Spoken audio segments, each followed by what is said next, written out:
ব্যক্তিগত জীবন আর নানা আইনি জটিলতার মাঝেই জীবনের নতুন এক ইনিংস শুরু করলেন ভারতীয় জনপ্রিয় র্যাপার বাদশা।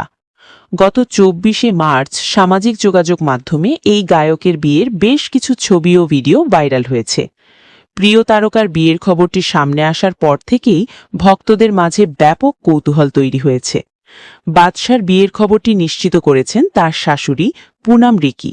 তিনি নিজেই সামাজিক যোগাযোগ মাধ্যমে নতুন দম্পতির বিয়ের ছবি প্রকাশ করে তাদের আশীর্বাদ ও শুভকামনা জানিয়েছেন।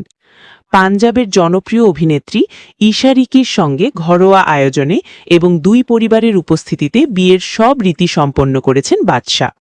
২০১২ সালে জট অ্যান্ড জুলিয়েট সিনেমার মাধ্যমে রূপালী পর্দায় অভিষেক হওয়া ঈশা রিকি হ্যাপি গো লাকি এবং আরদাস সিনেমার মাধ্যমে ব্যাপক জনপ্রিয়তা পান।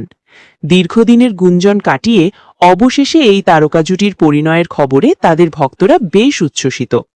২০২১ সালে এক বন্ধুর পার্টির মাধ্যমে বাদশা ও ঈশার প্রথম পরিচয় হয়।